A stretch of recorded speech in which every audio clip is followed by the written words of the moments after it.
Hello, and thank you for taking the time to listen today. The secret of life is to know who you are and where you're going. And often the question that we're asked on a daily basis in business, at home, spiritually, professionally, with family, with friends, acquaintances, people we meet, same question with ourselves or others, is the difference between a dream and a scheme. See, a dream is something that is personal to me. It affects me, but at the same time, it's a reflection of what I have done during the day. If you think about it, a dream, according to ancient scriptures, is a 60th of prophecy, meaning that a person dreams, as is known, either because of things they've done during the day or things that they would like to see accomplished in their lives. So a person, when they go to sleep at night, they dream. They dream about things that they've done during that day, the people they've met. They dream about places they have been to and things they have heard. At the same time, a dream is a reflection of the things that they would like to do, things they wish they would have done, things they wish would happen to them. So either about their past, their present situation, or the future the way they see it. That's why it's called a dream. A dream meaning it's not reality, but it's a percent of reality. And in every dream there has to be something real. If you think about it, a person cannot dream about something that doesn't exist. For instance, I cannot dream about an island which doesn't exist, in a place that I've never been to, with people I have never met, and in a way that I don't understand it. It's not possible. In the dream, however, you could have certain instances that are mixed. You could dream about yourself speaking a different language. So you are real, but the language is somewhat misplaced because you don't speak that language. But maybe you were among foreigners on that day and you saw yourself speaking that language. That's what a dream is. So the dream is more personal. It's about what I do, as opposed to a scheme. A scheme is things that you do but affect other people. Negatively, obviously, because a scheme is something that you project in such a way where it's going to benefit you but not others. And so we see that the secret of life is really not about who you are and where you're going, but the true reality of the person you are literally dependent upon, which is yourself. In other words, are you dependent upon the real you or that person that you wish to be? The real person that you are projecting to others, or someone else that you dreamt about? The only limit that we have to our own realization is that tomorrow will be, to a certain extent, different than today. We hope that every single day when we wake up, that we find a different day, that tomorrow will be better, will be greater, will be stronger, will be easier than today. Although we know many times when we go places, when we are in circumstances, that the wind, the situations in the world happen to everyone. In other words, the economic situation we are faced with today affects every single person around the world. So does the weather. So does the situation that we put ourselves in. It affects different people, but all of us to a certain extent. So meaning that, as we've said before many times, you've heard this I'm sure at the seminars, that the wind blows on every single individual. And each of us rides on the boat. What makes the difference between one person to the other is the way we set our sails. You could set the sails a little bit to the left, a little bit to the right, and the direction where you go. That's what makes a difference, but not the direction of the wind. The wind blows on us all. Happiness lies in the joy of achievement and the thrill of the creative efforts that each and every person puts in every single day. Interestingly enough, however, you have people that say, I'm assertive, I'm polite, I am so different than everybody else. I'm a good person. The others, their troubles. I'm sure you've heard the saying that if it wasn't for other people, I'd have a great life, I'd be a great person, I'd have so many things to present to the world. But other people bring me down. The frustrations of other people cause me to be who I am. The truth is, it's not. It's a matter of a dream that you have about yourself. You can't direct the wind, that's true, but you can certainly set the sails to whatever direction you want. You have complete control and power over what you do. And that you could call a dream, which you're going to turn into reality, or a scheme, which is going to affect people negatively.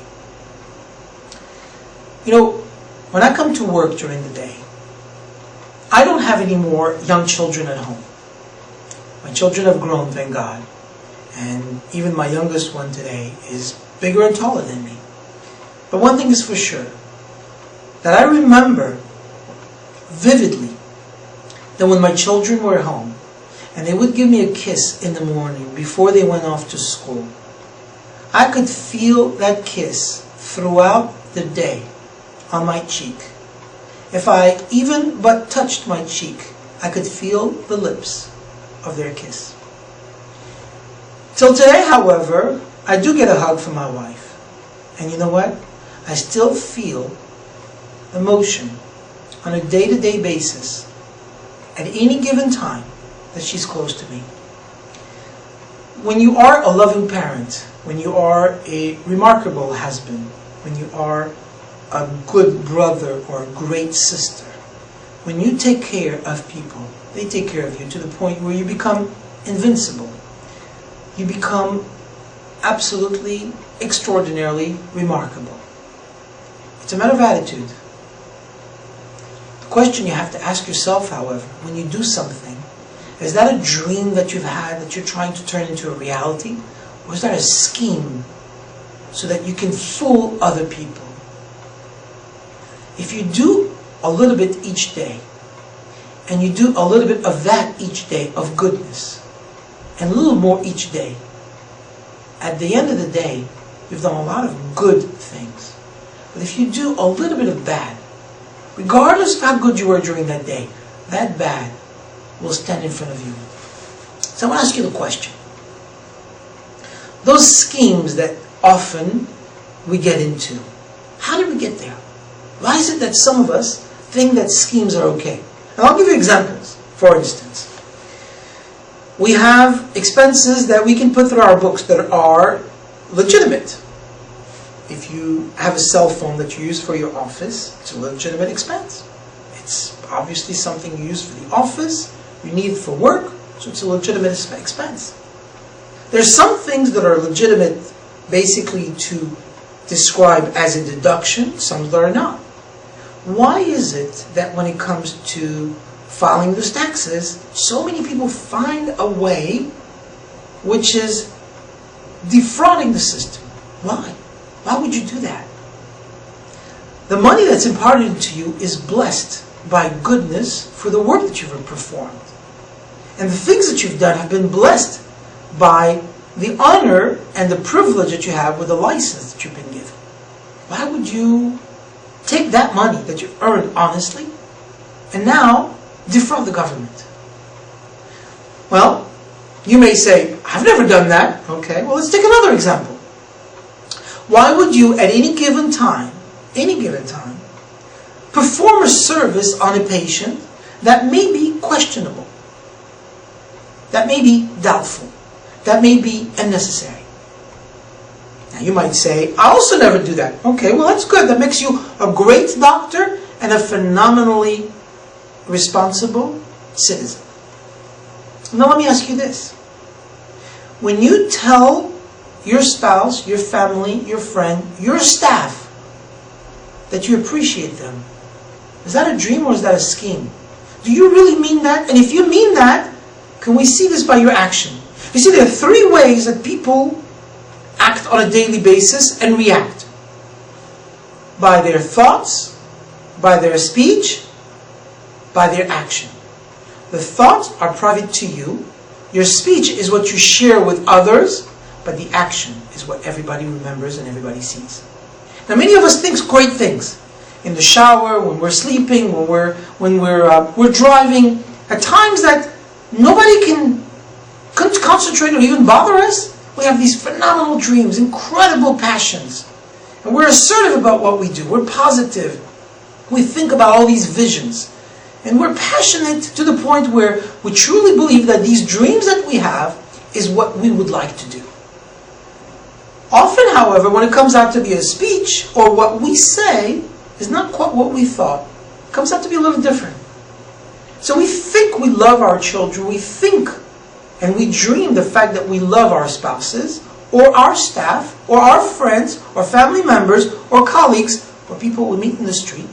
But by the time we speak with them, the language is not as warm or as fuzzy, as concentrated, as sweet, as kind, as thoughtful as it was in our mind. So as you can see, a thought can be extremely positive, and it can be based on kindness.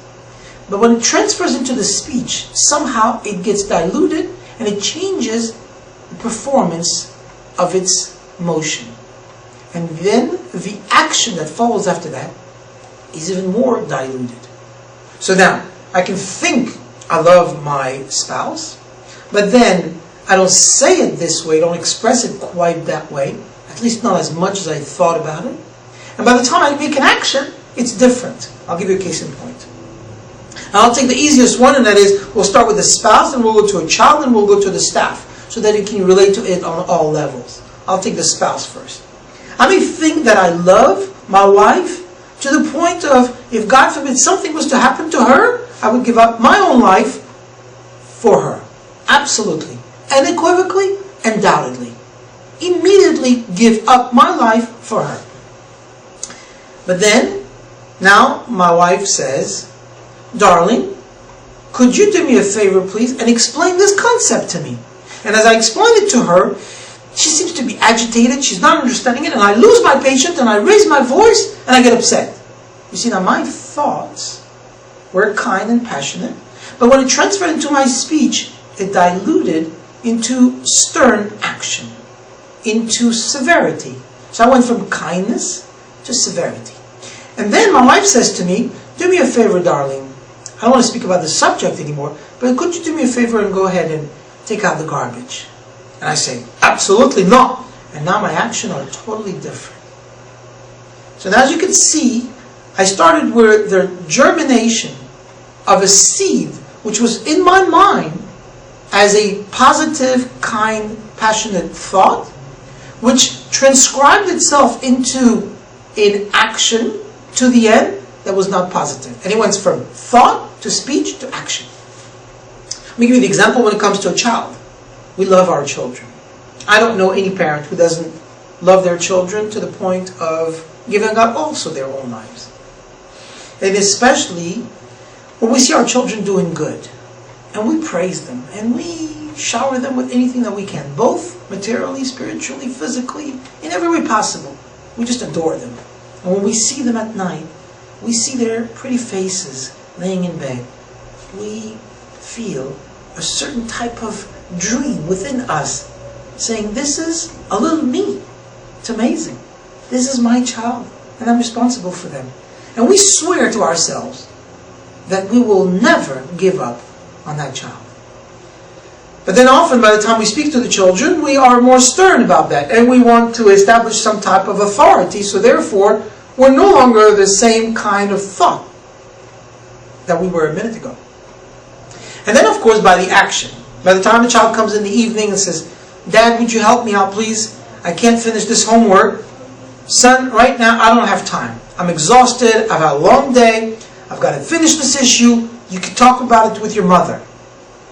Or as we are talking to someone in a store and we use our authoritative way or condescending way, we show our child that when you deal with other people, you don't have to be kind, you don't have to be polite, you don't have to have respect, you don't have to have honesty, you don't have to have integrity, you don't have to have a good character, you don't have to be the person that I'm telling you you should be.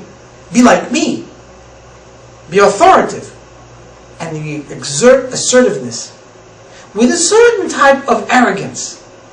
But we tell our child not to do it this way. So as you can see, you can think one way, speak in another way, and act yet in a different way.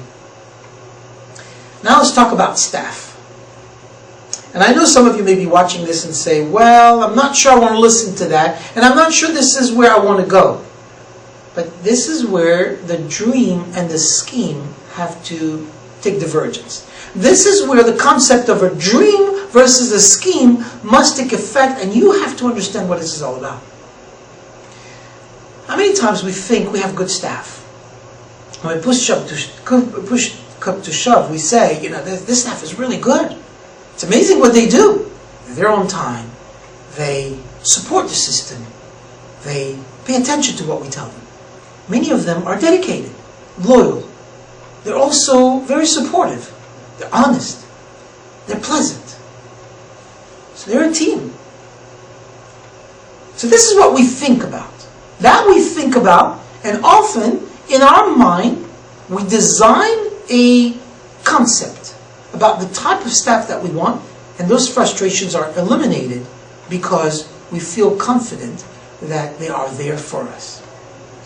Yet when we speak with them, it becomes more condescending or authoritative. Well, I asked you to do this, why didn't you do it? Or we're trying to corner them into a place and say, well, look at this and look at that. Look at A and look at B, and it doesn't look the same. You must have made a mistake. We try to find faults more often than we try to find the good in it. And then when it comes to our actions, it's totally different. Instead of rewarding them and being on their side, we often take a divergence. You see, I have a problem with that.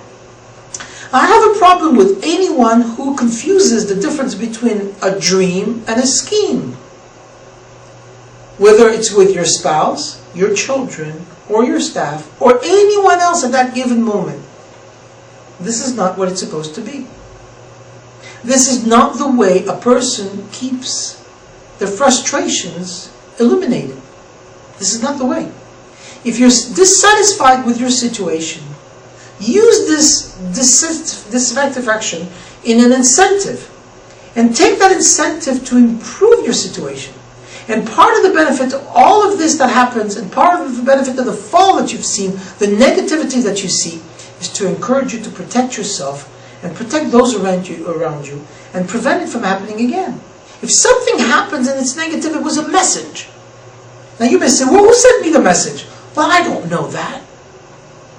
I don't know if it's God himself or one of his protege. I know for a fact that it happened.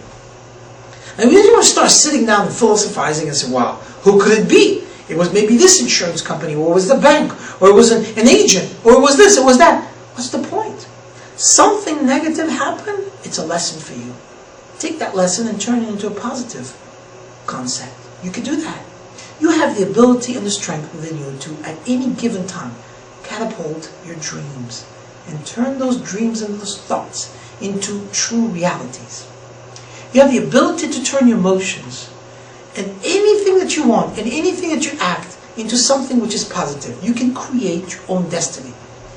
You have to acquire for that the right tools in order to be able to develop your own goals. But your potential is in a sense unlimited, especially when you learn to focus. Focus in a crystal clear way to acquire the habits you need in order to become the person that you want to be. Not according to your actions, but according to your dreams. And this is where it becomes important.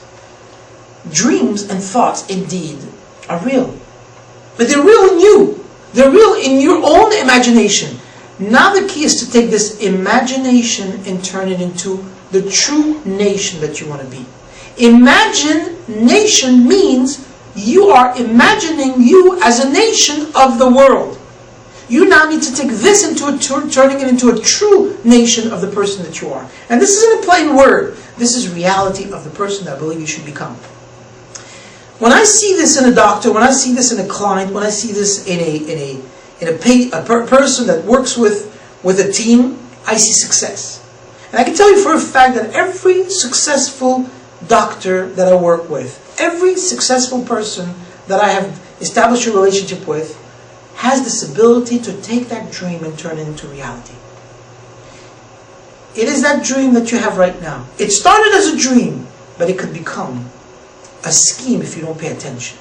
But if you're careful, and if you believe in yourself, if you believe in the world, if you believe in the ability to turn thoughts into speeches and positive action, and if you know for a fact that this is what you have within you, and this is your ability to conquer the world, those dreams of yours will not become schemes, but they'll become realities. Realities of goodness, of spreading only greatness among you. And people will follow you. You'll become successful. Your clinic will be successful. and everything that you do will be blessed with goodness and greatness in everything that you do. May God bless you accomplish this endeavor, and may you take these words to heart, because as it says, words that come from the heart enter the heart. And I hope that I was able to touch some of you by letting you see that sometimes our actions are not the same that our thoughts or speeches. And we need to have all of them on the same level. What you think in your mind, what you say, and what you do should be exactly at the same speed, same direction, same level. If you do that, you're good. Make sure, of course, it's always on the positive side. That goes without saying. And if you believe that you were created in the image of God, then your potential is truly unlimited. May God bless you in everything that you do. And may we always support each other in great health and goodness, so that until very soon we'll be able to sit back and see the fruits of our labor and say, the legacy that I've created is indeed a true dream come true.